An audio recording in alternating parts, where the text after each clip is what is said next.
Hello friends, welcome back to A D updates. അപ്പോൾ നമ്മുടെ ഇന്നത്തെ വീഡിയോ അഴകിയ തമിഴ് മകൻ എന്ന സിനിമയെക്കുറിച്ചാണ്. സോ വീഡിയോയിലേക്ക് പോവാം. ദളപതി വിജയ് നായകനായി ഭരതൻ ഡയറക്റ്റ് ചെയ്ത് 2007 റിലീസ് ചെയ്ത സിനിമയാണ് അഴകിയ തമിഴ് മകൻ. സിനിമയെക്കുറിച്ച് പറയാനാണെങ്കിൽ സിനിമ നല്ല അസല് ഫ്ലോപ്പായിരുന്നു. അതുമാത്രമല്ല, എനിക്ക് പേഴ്സണലി ഈ സിനിമ ഇഷ്ടമല്ല. സിനിമയുടെ പോസിറ്റീവ്സ് തന്നെ നമുക്ക് ആദ്യം പറയാം. സിനിമയിലെ മെയിൻ പോസിറ്റീവ് എല്ലാ വിജയ് സിനിമയോട് പോലെ തന്നെ അതിലെ നായകനായിട്ടുള്ള ദളപതി വിജയ് തന്നെയാണ്. പുള്ളിയുടെ swag, screen presence, dialogue delivery എല്ലാം പടത്തിൽ അടിപൊളി തന്നെയായിരുന്നു. പിന്നെ ഈ പടത്തിനെ എടുത്തു പൊക്കിയതെന്ന് പറയുന്നത് നമ്മുടെ AR റഹ്മാനാണ്.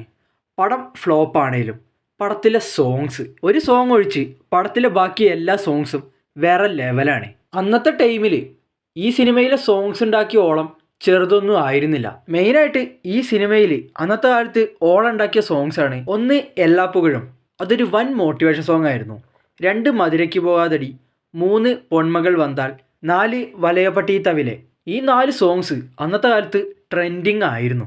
പിന്നെ ഇതിൽ വേറൊരു ചെറിയൊരു മെലഡി സോങ് എന്നുള്ള രീതിയിൽ കേലാമൽ എന്ന് പറഞ്ഞൊരു സോങ് കൂടിയുണ്ട്. അതും നൈസായിരുന്നു. എന്നിരുന്നാലും ഏറ്റവും കൂടുതൽ ട്രെൻഡിങ് ആയത് ഈ ഒരു 4 സോങ്സാണ്. അതുപോലെ തന്നെ ഈ സിനിമയിൽ ഒരു ചെറിയ കൊച്ചു മരിക്കുന്നൊരു സീനുണ്ട്. അവിടെ വെച്ച് ദളപതിയുടെ ഒരു പെർഫോമൻസ് ഉണ്ട്. പുള്ളിയുടെ ആ ഒരു ഇമോഷണൽ ആയിട്ടുള്ള പെർഫോമൻസ് എല്ലാം കിടുവായിരുന്നു. പെർഫോമൻസ് ബേസ് നോക്കുകയാണെങ്കിൽ 2 ക്യാരക്ടറായാലും ദളപതി അഴിഞ്ഞാടിയിട്ടുണ്ട്. പിന്നെ നമ്മുടെ ഹീറോയിൻ ക്യാരക്ടറായിട്ടുള്ള ശ്രേയ ശരൺ, പുള്ളിക്കാരിയുടെ ക്യാരക്ടറും കൊള്ളായിരുന്നു. പെർഫോമൻസ് ആയാലും എല്ലാം നൈസായിരുന്നു. പിന്നെ പടത്തിലെ കോമഡി സീൻസ് അന്നത്തെ കാലത്ത് കാണുമ്പോൾ അതെല്ലാം നല്ല രീതിയിൽ കണക്റ്റ് ആയിരുന്നു. ഇന്ന് കണ്ടു കഴിഞ്ഞാൽ പലർക്കും അത് ക്രിഞ്ചായിരിക്കും. അതുപോലെ തന്നെ വില്ലൻ വിജയുടെ സെക്കൻഡ് ഹാഫിലുള്ള കുറച്ച് തമാശകളും കാര്യങ്ങളൊക്കെ ഉണ്ട്. അതൊക്കെ കിടുവായിരുന്നു. നല്ല രീതിയിൽ കണക്റ്റ് ആവും. പിന്നെ ഫൈറ്റ് സീക്വൻസ് അറിയാലോ, 2007 റിലീസ് ചെയ്ത പടമാണ്. അപ്പോൾ അന്നത്തെ കാലത്ത് ആ ഫൈറ്റൊക്കെ കാണുമ്പോൾ നമുക്ക് അടിപൊളിയായിട്ട് തോന്നും. ഇന്നത്തെ കാലത്ത് ചിലപ്പോൾ ദഹിക്കില്ല. സോ ഫൈറ്റ് സീക്വൻസൊക്കെ നമുക്ക് പോസിറ്റീവ്സിൽ പെടുത്താം. എനിക്ക് ഏറ്റവും ഇഷ്ടം ഈ സിനിമയുടെ ഫസ്റ്റ് ഹാഫാണ്. ഫസ്റ്റ് ഹാഫ് ഭരതൻ കിടുവായിട്ട് തന്നെയാണ് എടുത്ത് വെച്ചിട്ടുള്ളത്. സ്റ്റോറി ലൈൻ നോക്കുകയാണെങ്കിൽ ഒരേ ഫേസുള്ള 2 പേർ, നായികനും ഒരേ ഫേസ്, വില്ലനും ഒരേ ഫേസ്. അങ്ങനെ നായിക ഹീറോയാണെന്ന് തെറ്റിദ്ധരിച്ച് വില്ലൻ്റെ അടുത്ത് പോകുന്നതും നായികയെ വില്ലൻ്റെ കയ്യിൽ നിന്ന് രക്ഷിക്കുന്ന ഹീറോയും.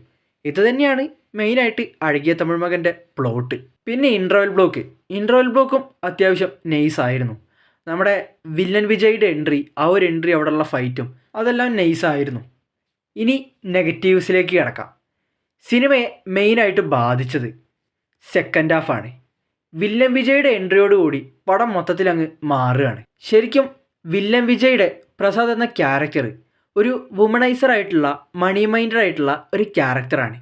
ആ ക്യാരക്ടർ തന്നെയാണ് ഈ പടത്തിൻ്റെ വൻ നെഗറ്റീവ്. എനിക്ക് ശരിക്കും പറഞ്ഞാൽ ആ ഒരു നെഗറ്റീവ് ഷെയ്ഡ് ക്യാരക്ടറിനെ തീരെ പിടിച്ചില്ല എന്ന് തന്നെ പറയാം. അവരെ ക്യാരക്ടറിന് കൊടുത്തിരിക്കുന്ന സ്വഭാവങ്ങൾ അങ്ങനെയൊക്കെ ആണെങ്കിലും അവരത് എക്സിക്യൂട്ട് ചെയ്തതിൽ പാളിപ്പോയിട്ടുണ്ട്. കുറച്ചും കൂടി ബെറ്റർ ആക്കി എക്സിക്യൂട്ട് ചെയ്യായിരുന്നു. സെക്കൻഡ് ഹാഫിൻ്റെ സ്റ്റാർട്ടിങ്ങിൽ തന്നെ നമ്മുടെ വില്ലൻ വിജയുടെ പെയറായിട്ടുള്ള നമിതേനെയാണ് കാണിക്കുന്നത്. അറിയാലോ, നമിതേനെയൊക്കെ എന്തിനായിരിക്കും സിനിമയിൽ കൊണ്ടുവരുന്നതെന്ന്. ഒന്നില്ലെങ്കിൽ ഐറ്റം സോങ്, അല്ലെങ്കിൽ നേവൽ ഷോ, ഗ്ലാമറസ് ആയിട്ടുള്ള പുള്ളിക്കാരിയുടെ, മനസ്സിലായല്ലോ, അതെല്ലാം കാണിക്കാൻ വേണ്ടി അതിന് തന്നെയാണ് അഴകിയ തമിഴ് മകനിലും കൊണ്ടുവന്നിരിക്കുന്നത്. നമ്മുടെ വില്ലൻ വിജയും നമിതയായിട്ടുള്ളൊരു സോങ് ഉണ്ട്, ഒരു ബീച്ച് സൈഡ് സോങ്, അൺസഹിക്കബിൾ ആണ്. ഹോട്ട് എന്ന രീതിയിൽ നമിതേനെയും വെച്ച് ഡയറക്ടർ കാണിച്ചു കൂട്ടിയത് ചില്ലറയൊന്നുമല്ല. ദളപതി നമിത ആ ഒരു കോംബോ നല്ല അബദ്ധമായിരുന്നു. വേറെ ഒരു ആക്ട്രസിനെയും കിട്ടിയില്ലാന്ന് തോന്നുന്നു. നമിതയ്ക്ക് പകരം വേറെ വല്ലവരെയും കൊണ്ടുവന്നിരുന്നെങ്കിൽ കുറച്ചുകൂടി ബെറ്റർ ആയേനെ. അങ്ങനെ സെക്കൻഡ് ഹാഫ് ഒരു ഫ്ലോയിൽ ഇങ്ങനെ പോകുന്നു. അങ്ങനെ നമ്മുടെ ശ്രേയ ശരൺ നമ്മുടെ നായകൻ വിജയ് ആയിട്ടുള്ള ഗുരു ആണെന്ന് തെറ്റിദ്ധരിച്ച് പ്രസാദിൻ്റെ അടുത്ത് പോകുന്നു. പ്രസാദ് അങ്ങനെ ഗുരുവായിട്ട് അഭിനയിക്കുന്നു. ഇൻ്റർവെല്ലിൽ വെച്ച് ഗുരുവിനൊരു ആക്സിഡൻറ്റ് പറ്റുന്നുണ്ട്. അതൊക്കെ മാറി ഗുരു തിരിച്ച് ശ്രേയ ശരണിൻ്റെ അടുത്ത് എത്തുമ്പോണ്ടടാ നമ്മുടെ വില്ലൻ വിജയ് അവിടെ. അങ്ങനെ ശ്രേയ ശരണിനും ഫ്രണ്ട്സിനും എല്ലാവർക്കും ശരിക്കുള്ള ഗുരു ആരാണെന്നുള്ള ഡൗട്ട് വരുന്നു. അങ്ങനെ നമ്മുടെ സിനിമയിൽ ഗുരു ഭയങ്കര ഓട്ടക്കാരനായിരിക്കും. അങ്ങനെ 2 വിജയികളിൽ ആരാണോ ഓടി ജയിക്കുന്നത് അവനാണ് ഗുരു എന്നവർ തീരുമാനിക്കുന്നു. അങ്ങനെ ഓട്ട മത്സരമൊക്കെ വെക്കുന്നു. എന്നാൽ ഗുരുവിന് തലയ്ക്ക് ചെറിയൊരു പ്രശ്നമുണ്ട്. അങ്ങനെ ഗുരു അവിടെ തല ഇറങ്ങി വീണ് നമ്മുടെ വില്ലൻ വിജയ് ജയിക്കുന്നു. അങ്ങനെ ശ്രേയശരൺ വീണ്ടും പ്രസാദ് എന്ന വില്ലൻ വിജയുടെ കൂടെ പിന്നെ അങ്ങനെ മുമ്പോട്ട് അങ്ങനെ പോകുന്നു. ഇതൊന്നുമല്ല, നമ്മുടെ ഭരതൻ ഹോളിവുഡ് സിനിമയായിട്ടുള്ള ഫൈനൽ ഡെസ്റ്റിനേഷനിലുള്ള പവറൊക്കെ ഇതിൽ വിജയ്ക്ക് കൊടുത്തിട്ടുണ്ട്. അതായത് ഓൾറെഡി ഫ്യൂച്ചറിൽ എന്താ സംഭവിക്കാൻ പോകുന്നതെന്ന് കാണുന്നത്. അതേ പവർ നമ്മുടെ ദളപതി വിജയ്ക്കുണ്ട്. ആ പവറൊക്കെ അന്നത്തെ കാലത്ത് കൊണ്ടുവന്നു കഴിഞ്ഞാൽ ഒരിക്കലും കണക്റ്റ് ആവില്ല. അത് തന്നെയാണ് പടത്തിനെയൊക്കെ കുറേ രീതിയിൽ ബാധിച്ചതും. ദളപതിക്ക് ഓൾറെഡി ഫ്യൂച്ചറിൽ നടക്കാൻ പോകുന്ന അപകടങ്ങളെക്കുറിച്ച് അറിയുന്നതും അതിൽ നിന്ന് ദളപതി ഫാമിലീനെ ആയാലും രക്ഷിക്കുന്ന ഒരു സീക്വൻസ് ഒക്കെ ഉണ്ട്. അതൊന്നും ഓഡിയൻസിന് തീരെ കണക്റ്റ് ആയിട്ടില്ല. പിന്നെ പടം അങ്ങനെ ക്ലൈമാക്സിലേക്ക് പോകുന്നു. ഗുരുവും അതുപോലെ തന്നെ വില്ലൻ വിജയായിട്ടുള്ള പ്രസാദും തമ്മിലൊരു ഫൈറ്റ് സീക്വൻസ് ഒക്കെ വരുന്നു. പിന്നീട് ലാസ്റ്റ് ക്ലൈമാക്സിൽ വെച്ചിട്ട് ശ്രേയ ശരണിന് മനസ്സിലാവുന്നു ഇത് ഗുരു അല്ല പ്രസാദ് ആണെന്ന്.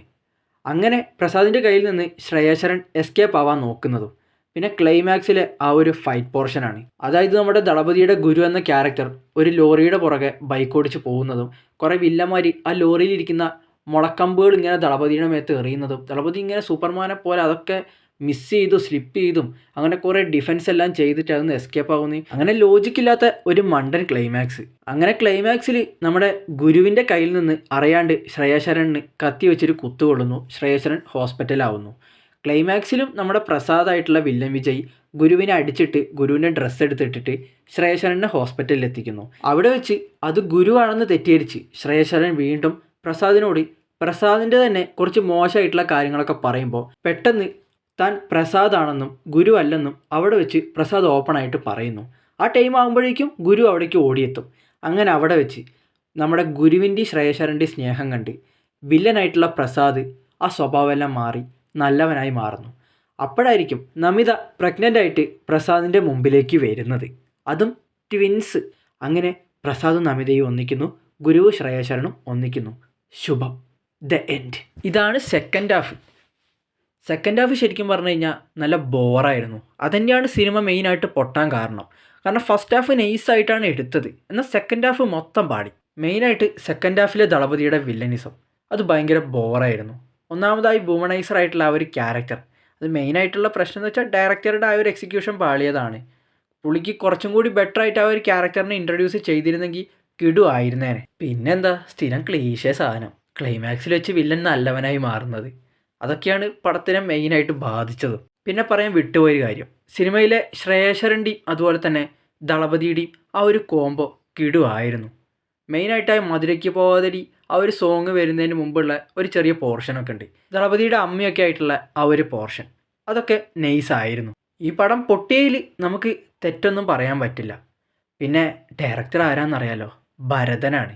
അഴകിയ തമിഴ് മകനിൽ മൂഞ്ചി, ഭൈരവയിൽ തലവൊക്കി, അതും മൂഞ്ചി. അതോടെ പിന്നെ അണ്ണൻ ഫിലിം ഇൻഡസ്ട്രി വിട്ട് പോയെന്നാണ് കേട്ടത്. എനിക്കെന്തായാലും അഴകിയ തമിഴ് മകൻ കണ്ടപ്പോൾ ഫസ്റ്റ് ഹാഫ് ഗുഡായിട്ടും സെക്കൻഡ് ഹാഫ് ബിലോ ആവറേജ് ആയിട്ടുമാണ് തോന്നിയത്. അപ്പോൾ അഴകിയ തമിഴ് മകനെ കുറിച്ചിട്ടുള്ള നിങ്ങളുടെ അഭിപ്രായം കമൻറ്റ് ചെയ്യുക, വീഡിയോ ലൈക്ക് ചെയ്യുക, ചാനൽ എല്ലാവരും സബ്സ്ക്രൈബ് ചെയ്ത് സപ്പോർട്ട് ചെയ്യുക. So see you the next video guys, by.